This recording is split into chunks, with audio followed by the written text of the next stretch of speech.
আসসালামু আলাইকুম এভরিওয়ান, আশা করি সবাই ভালো আছেন। তো আজকের এই ভিডিওতে আমি আলোচনা করব মানহানির মামলা কীভাবে করে এই বিষয়টা নিয়ে। তো মানহানি কী জিনিস এটা তো আমরা সবাই জানি। যদি কেউ আমাদের কারো নামে এমন কোনো কটূক্তি করে থাকে বা এমন কোনো আকার ইঙ্গিত বা এমন কোনো ব্যঙ্গাত্মক কোনো কিছু কোথাও বলে থাকে বা কোথাও লিখে থাকে বা এমন কিছু করে থাকে যেটা কোনো পেপার বা কোনো বই বা কোথাও পাবলিশ হয়েছে এরকম, বা আপনি বলতে পারেন অনলাইন প্ল্যাটফর্মে কোথাও বলতে পারেন আপনি যে সোশ্যাল মিডিয়া বা কোথাও কোনো অনলাইন প্ল্যাটফর্মে কোথাও লিখেছে বা কোনো মিডিয়াতে বা বাই থ্রু এনি মিডিয়া, বা আপনি ধরেন কোনো মুভি চলচ্চিত্র বা বলতে পারেন যে কোনো ভিডিও হইতে পারে, কোনো কন্টেন্টও হইতে পারে।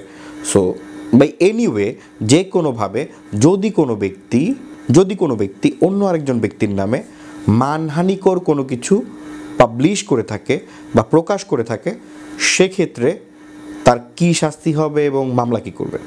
সেক্ষেত্রে সেই ব্যক্তির শাস্তি হবে 2 বছরের জেল অথবা জরিমানা অথবা উভয়দণ্ডই হইতে পারে। ঠিক আছে, অর্থাৎ কোনো ব্যক্তি যদি অন্য আরেকজন ব্যক্তির নামে মানহানিকর কোনো কিছু প্রকাশ করে থাকে, অর্থাৎ মানহানি বা ডিফেমেশন করে থাকে, সেক্ষেত্রে সেই ব্যক্তির শাস্তির কথা বলা আছে আমাদের দণ্ডবিধির সেকশন 500-তে। অর্থাৎ দণ্ডবিধির 500 নম্বর সেকশনে আর কি বলা আছে যে যদি কোনো ব্যক্তি অন্য আরেকজন ব্যক্তির নামে মানহানিকর কোনো কিছু প্রকাশ বা পাবলিশ করে থাকে, তবে সেটার জন্য তার শাস্তি হবে 2 বছরের জেল অথবা জরিমানা অথবা উভয় শাস্তিই হতে পারে। ঠিক আছে, এবং আপনাদেরকেও বলতেছি, আপনাদের নামে যদি কেউ মানহানিকর কোনো কিছু বলে থাকে বা কোনো কিছু প্রকাশ করে থাকে বা কোনোভাবে আপনার ডিফেমেশন করে থাকে, অর্থাৎ মানহানি করে থাকে, সেক্ষেত্রে আপনি অবশ্যই তার বিরুদ্ধে মামলা করবেন। কেন করবেন না?